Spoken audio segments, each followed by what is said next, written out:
তথা কথিত আহলে হাদিস ইহুদিদের এজেন্ট। এক শ্রেণীর মুল্লারা হলো বেদাতি মুল্লা, তার মধ্যে একজন এই বেয়াদব এই ভণ্ড লোকের নাম হলো মুস্তাকুন নবী আল কাসেমি। এই মিথ্যুক এই লোকটা বলছে আহলে হাদিসরা ইহুদিদের দালাল, ইহুদিদের টাকা খেয়ে কথা বলে। শুনে রাখো হে মুফতি, মরার পরে আল্লাহর আদালতে জবাবদিহি কাঠগড়ায় দাঁড়াতে হবে। কোথায় আহলে হাদিস দালাল? এই বেয়াদব মুস্তাকুন নবী আল কাসেমি বলছে যে ইহুদিদের দালাল হলো আহলে হাদিসেরা। আহলে হাদিসরা যদি ইহুদির দালাল না হয়ে থাকে তাহলে মরার পরে তোমাকে আল্লাহ ইহুদির দালাল বানাবে। সবুর করো, তোমরা ইহুদিদের এজেন্ডা বাস্তবায়নের জন্যই এসেছো। ইহুদিরা আমিন শুনলে গা জ্বলে ওঠে। আরে আমিন শুনলে গা তো তোদেরই জ্বলে, ইহুদিদের খাসলত তোদের মধ্যে আছে। জিনদের দ্বারা বাইতুল মাকদাস নির্মাণ করেছেন সুলাইমান আলাইহিস সালাতু ওয়াস সালাম, আর তুমি মুস্তাকুন নবী কাসেমি তোমার জিন দিয়ে বাইতুল মাকদাস আবার পুনরায় উদ্ধার করো। যদি না পারো তাহলে তোমার মতো মিথ্যুক সিটার এই দুনিয়াতে আর নাই।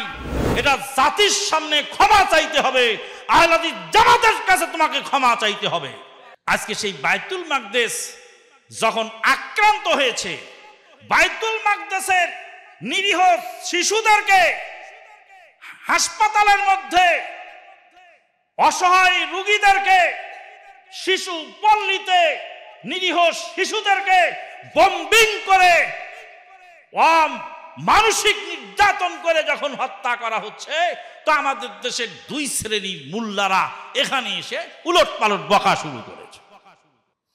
এক শ্রেণীর মুল্লারা হলো বেদাতি মুল্লা, তার মধ্যে একজন এই বেয়াদব এই ভণ্ড লোকের নাম হলো আপনার মুস্তাকুন নবী আল কাসেমি। এই মিথ্যুক এই লোকটা বলছে আহলে হাদিসরা ইহুদিদের দালাল, ইহুদিদের টাকা খেয়ে কথা বলে। শুনে রাখো হে মুফতি, মরার পরে আল্লাহর আদালতে জবাবদিহি কাঠগড়ায় দাঁড়াতে হবে।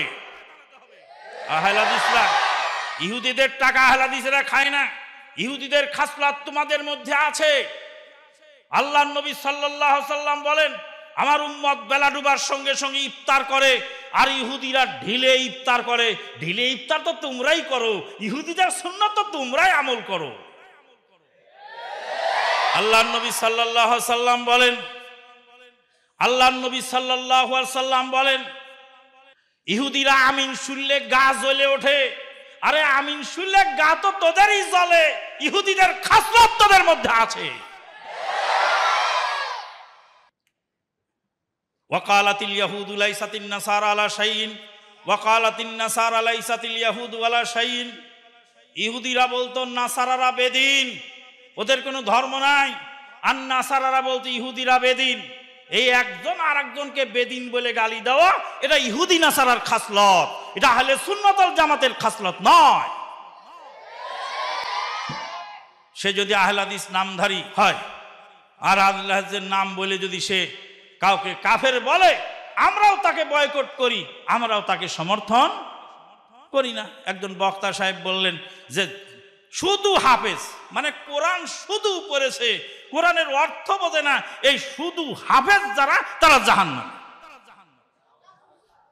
শুধু হাফেজ কোরআন পড়ে নেই, অর্থ বোঝে নেই, তারা জাহান্নামী। জাহান্নামে যাওয়া থেকে তাকে কেউ ফিরাতে পারবে। আহলে হাদিসের নাম বলেও যদি কেউ বাজে কথা বলে, আমরা সেটা বরদাস্ত করি না। তারপরে আমরা যখন প্রতিবাদ জানালাম, প্রতিবাদ শোনার পরে আবার বলছে কি যে আমি বক্তব্য দেওয়ার পরে আমার বিরুদ্ধে আলেম ওলামারা বললেন আমি আরো 3 বছর গবেষণা করে 90টা আয়াত খুঁজে পেয়েছি, আগে তো জাহান্নামে দিয়েছিলাম, এবার তাদেরকে কাফের বানাই দিয়ে গেল। ইন্না লিল্লাহি ওয়া ইন্না ইলাইহি রাজিউন। কোরআন যদি কেউ অর্থ না বুঝে পড়ে নেকি পাবে কি? দলিল? এ দলিল কি? অর্থ না বুঝে পড়লে নেকি পাবে, দলিল কি? আল্লাহর নবী সাল্লাল্লাহু আলাইহি সাল্লাম বলেন, মান কারা হারফাম মিন কিতাবিল্লাহি ফালাহু হাসানা। আল্লাহর কিতাবের একটি অক্ষর বলল তার 1 নেকি। ওয়াল হাসানাতু বিআশরি আমসালিহা, আর 1 নেকি 10 নেকির সমান। তারপরে নবী বললেন লা আকুলু আলিফ লাম মিম হারফুন বাল আলিফুন হারফুন ওয়া লামুন হারফুন ওয়া মিমুন হারফুন।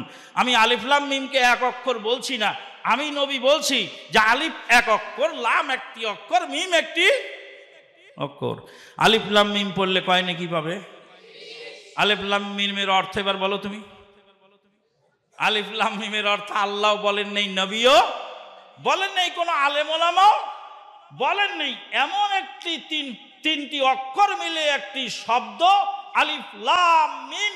আল্লাহর নবী এই শব্দটা উদাহরণ হিসাবে পেশ করে বললেন, এই শব্দটাও যদি কেউ পড়ে তবুও সে 30 নেকি পাবে। কাজেই নেকি তো পেয়ে গেল অর্থ না বুঝেই। কাজেই এই সমস্ত কথা বলার সুযোগ আমাদের কাছে নেই। যখন ইহুদিরা মারছে অসহায় নারী এবং পুরুষদেরকে, সেই সময় এই বেয়াদব মুস্তাকুন নবী আল কাসেমি বলছে যে ইহুদিদের দালাল হলো আহলে হাদিসেরা। আহলে হাদিসরা যদি ইহুদির দালাল না হয়ে থাকে তাহলে মরার পরে তোমাকে আল্লাহ ইহুদির দালাল বানাবে, সবুর করো। সম্মানিত উপস্থিতি, মুস্তাক আল কাসেমিকে বলছি, আপনাকে নাকি জিনেরা দাওয়াত দিয়ে নিয়েছিল জিন পল্লীতে ওয়াজ শোনার জন্য। তো সুলাইমান আলাইহিস সালামের জিনে বাইতুল মাকদাস বানিয়েছে, তোমার জিন দিয়ে এবার বাইতুল মাকদাস উদ্ধার করো। তোমার হাতে জিন আছে না? মুস্তাকুন নবী কাসেমিকে আবারও বলছি, তোমার হাতে জিন আছে। জিনেরা তোমাকে দাওয়াত দিয়ে নিয়ে যায়, জিন হলো তোমার মুরিদ। ওই মুরিদ জিনদেরকে বাইতুল মাকদাসে পাঠায় দাও। জিনদের দ্বারা বাইতুল মাকদাস নির্মাণ করেছে সুলাইমান আলাইহিস সালাতু ওয়াস সালাম। আর তুমি মুস্তাকুন নবী কাসেমি তোমার জিন দিয়ে বাইতুল মাকদাস আবার পুনরায় উদ্ধার করো। যদি না পারো তাহলে তোমার মতো মিথ্যুক সিটার এই দুনিয়াতে আর নাই। এটা জাতির সামনে ক্ষমা চাইতে হবে, আহলে হাদিস জামাতের কাছে তোমাকে ক্ষমা চাইতে হবে। এক হুজুর বলছিল, রাঙ্গামাটির বাঘ এসে হুজুরের কাছে মুরিদ হয়ে গেল। বলে আমার পীর সাহেব রাস্তায় চলছে, বাঘ এসে গেল। তখন পীর সাহেব বললেন আমি অমুক জায়গার পীর। তখন বাঘ তাকে সালাম জানিয়ে তারপরে মুরিদ হয়ে চলে গেল। আমরা ওই হুজুরকে বলছি যে আপনার ইন্টারভিউ হবে ঢাকা চিড়িয়াখানায়, চিড়িয়াখানার বাঘের খাঁচায় আপনি 1 ঘন্টা থাকবেন। ইন্টারভিউতে পাশ করলে 3 কোটি আহলে হাদিস তোমার মুরিদ হবে। ডক্টর আল্লামা ইকবাল বলছেন, হাওয়া মে উঠতে হয় পীরজি, বহতে দরিয়া, চলতে তैर হতে দরিয়া, তো তরনা হতে কদম ভি, হাওয়া মে উঠতা যায় পীরজি। পীর যদি আকাশে ওড়ে আর পীর যদি দরিয়া পার হয়, তার পা যদি না ভেজে আর সুন্নতের আমল যদি তার মধ্যে না থাকে, সে ভণ্ড, সে মিথ্যুক, সে প্রতারক। তারপরে ডক্টর আল্লামা ইকবাল শেষে বলছেন, সুন্নি খোশ নসিব কো বাগো বাহার হয়, বদবख्त বেদাতি কো জাহান্নাম কি মার হয়। সুন্নি খোশ নসিবের জন্য রয়েছে বাগ বাগিচা জান্নাত, আর বেদাতি বদবख्तेর জন্য রয়েছে জাহান্নামের শাস্তি।